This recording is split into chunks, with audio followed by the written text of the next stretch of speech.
If you have got an online dropshipping masterclass, then this video is for you.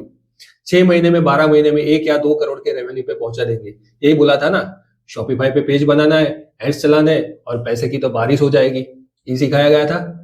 तो मैं आज आपको कोई मोटिवेशन देने वाला नहीं हूं, मैं आपको बताने वाला हूं स्ट्रेट नंबर्स, बेसिक मैथ्स। सो आपको क्या बेचा गया था? आपको बेचा गया था एक सपना। सपना क्या था? 6 महीने से 12 महीने में 1 या 2 करोड़ के रेवेन्यू पे आपको पहुंचा देंगे, ज्यादा कुछ इन्वेस्टमेंट भी नहीं लगेगा, यही बोला गया था। और फ्रेमवर्क क्या दिखाया था आपको? आपको एक मास्टर प्रोडक्ट ढूंढना है, हीरो प्रोडक्ट ढूंढना है। कैसे ढूंढना है? कैसे चाइना से इंपोर्ट करना है, कैसे शॉपिफाई पे पेज बना है, कैसे मेटा की एड्स चलानी है, यही सब बोला गया था। 600 का प्रोडक्ट आ जाएगा, आपको 1500 में बेचना है, 900 का मुनाफा, यही आपको सिखाया गया था। तो ये सब रियलिटी का चेक करने का भी टाइम आ गया है। इसमें कुछ हिडन कॉस्ट है जो आपको बताई नहीं गई। तो सीधा चलते हैं, नो नॉनसेंस, सीधा नंबर्स पे आते हैं। चलिए, तो हमने कोई प्रोडक्ट पकड़ा है, जो हीरो प्रोडक्ट आपने ढूंढ लिया है। मान लेते हैं कि उसकी सेलिंग प्राइस है 1500 रुपये, ठीक है। फिर उसका परचेज प्राइस क्या है? तो बोले 600 रुपीज में। अभी इसमें लगेगा शिपिंग कॉस्ट, जो लग जाएगा करीब करीब एवरेज 150 रुपये लगेगा। दूसरा है पेमेंट गेटवे का चार्जेस, वो है 2% लगेगा, यानी 1500 पे 2% लग गया 30 रुपीज। फिर लगेगा इस पे पैकेजिंग का कॉस्ट, हो गया 40 रुपये। और इसमें एक और चीज है आरटीओ, यानी रिटर्न टू ओरिजिन। तो ये रिटर्न टू ओरिजिन मैंने 300 रुपये पकड़ा है, क्योंकि इंडिया में एवरेज 35% का आरटीओ आता है। तो 1500 में से इतना अमाउंट मैंने माइनस किया, तो आ गया 380 रुपये। तो क्या 380 का प्रॉफिट हो गया? रुक जाइए, तो इसमें एक और चीज जोड़नी है, एड कॉस्ट। एड कॉस्ट तो आपने इसमें गिना ही नहीं। यही मेजर कॉस्ट होती है ड्रॉप शिपिंग के मॉडल में, क्योंकि आपको ऑनलाइन बिजनेस करना है तो आपको एड्स तो चलानी पड़ेगी।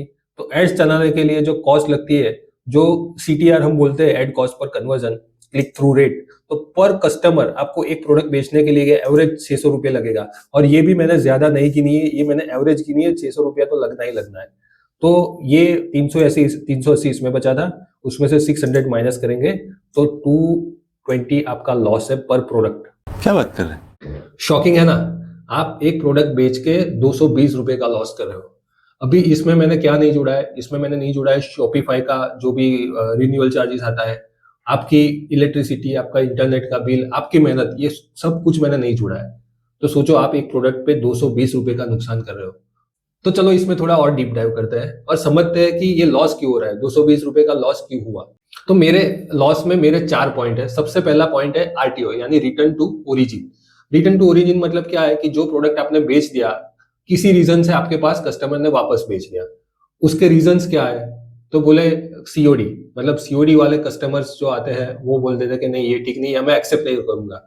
दूसरा क्या है? उसमें एड्रेस गलत है। तीसरा क्या है? डिलीवरी पार्टनर ने अटेम्प्ट ही नहीं किया, या अटेम्प्ट किया तो घर क्लोज था, या नंबर गलत था, या जो भी तो ये 2-3 रीजन है आरटीओ के, ठीक है। फिर दूसरा रीजन है मेरा एड कॉस्ट। एड कॉस्ट जो हमें लग रही है, जो 2018-17 में जो एड कॉस्ट लग रही थी, उससे अभी ऑलमोस्ट डबल हो गई है। तो जब वो सीटीआर 300 पे था, आज सीटीआर 600 पे, 600 रुपीज हो गया है, ऑलमोस्ट डबल। सो तीसरा मेरा पॉइंट है इसमें सर्विस पार्टनर का रिलायबिलिटी। अगर सर्विस पार्टनर ठीक नहीं है, वो सर्विस पार्टनर आपका जो भी है, वो आपके साथ अकेले का तो काम नहीं कर रहा है, किसी और का भी बेच रहा है, ड्रॉप शिपिंग है मॉडल, तो आप अकेले का ही वो ड्रॉप शिपिंग नहीं कर रहा है, बहुत सारे लोग आपके जैसे उसके साथ जुड़े होंगे। तो हो सकता है कि उसने क्यूसी चेक ना किया हो, उसने ठीक से बॉक्स पैकेजिंग ना किया हो, ऐसा कुछ भी, मतलब कोई भी रीजन हो सकता है, डिलीवरी में डिले किया हो।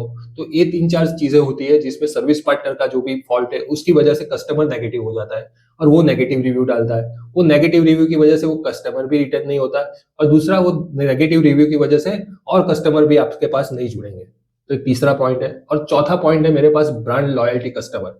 मतलब ब्रांड लॉयल्टी कस्टमर्स अभी नहीं है।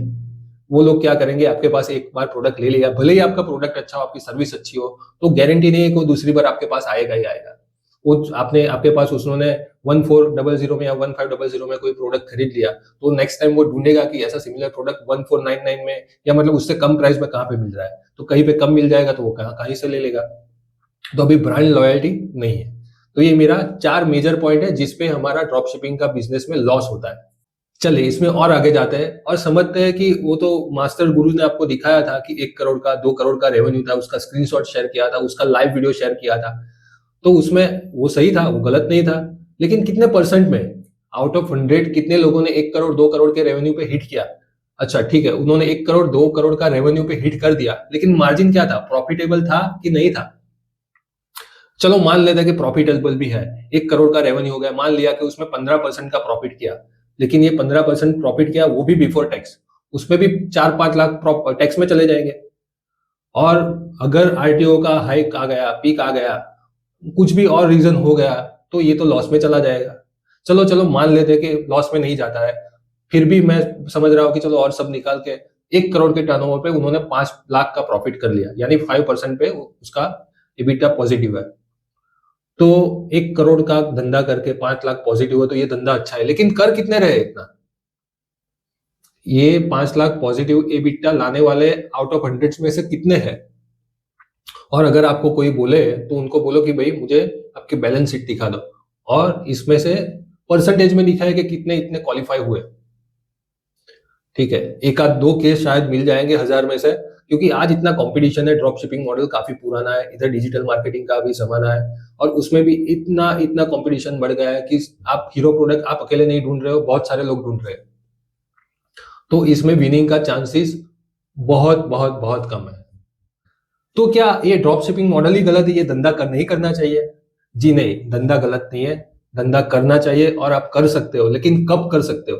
उसमें प्रॉब्लम क्या है? उसमें माइंडसेट का प्रॉब्लम है। सबसे पहला माइंडसेट का प्रॉब्लम है कि टाइमलाइन आपको जो बोला है 6 महीने में 1 साल में इतना धंधा बना देंगे, वो टेक्निकली पॉसिबल नहीं है, मतलब नेक्स्ट टू इम्पॉसिबल है। कुछ कुछ केस में जब जब जो टाइम था वहां पे हो गया, वो हो गया। अभी इतने हाई कंपटीशन वाले मार्केट में ये हिट करना मतलब बहुत ही कम प्रोबेबिलिटी है। तो सबसे पहला प्रॉब्लम जो मैंने बताया कि जो आपको टाइमलाइन जो बताई गई है, वो टाइमलाइन का होरिजन आपको 1 साल की बजाय कम से कम 3 साल करना पड़ेगा। दूसरा, आपको इसमें एड कॉस्ट कम करनी पड़ेगी। वो कैसे करनी है? वो बहुत सारे वीडियोस आपके यूट्यूब पे मिल जाएंगे, लेकिन इनिशियली आपको एड टेस्ट करने के लिए तो जो इन्वेस्टमेंट लगेगा वो लगेगा। तीसरा मेरा पॉइंट है, आरटीओ कम करना पड़ेगा।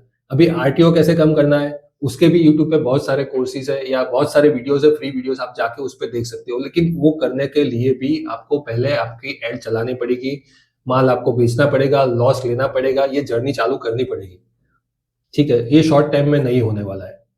और चौथा है, एक मेरा बहुत इंपॉर्टेंट पॉइंट है, अगर ड्रॉप शिपिंग नहीं करना है तो मैं आपको सजेस्ट करूंगा कि आप ब्रांडेड प्रोडक्ट लेबलिंग करिए। ब्रांडेड प्रोडक्ट लेबलिंग मतलब क्या है कि आपको करना क्या है कि जो प्रोडक्ट आपने ढूंढा है, हीरो प्रोडक्ट ही ढूंढा है, उसको आपको इंपोर्ट करना है या लाना है, अपने वहां पे स्टॉक करना है, और उस पर आपको एक ब्रांड रजिस्टर करके अपने ब्रांड के कुछ स्टिकर्स लगाने हैं या उसको ब्रांडिंग करनी है, इन सिंपल वर्ड्स, और उसको ग्रो करना है। तो चांसेस है कि कस्टमर की रिटेंशन बढ़ेगी, चांसेस है कि बढ़ेगी।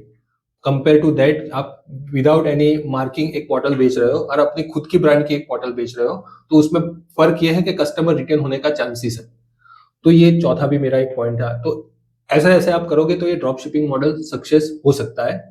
पहले 3 पॉइंट में, चौथे पॉइंट में मैंने एक अलग आइडिया आपको दिया है कि आपकी खुद की ब्रांड बनाओ। अच्छा, इसमें भी अगर आप अपनी ब्रांड भी बनाओगे तो भी मान लो कि ये 3-4 साल की जर्नी है, उसके बगैर आपका काम नहीं होने वाला है।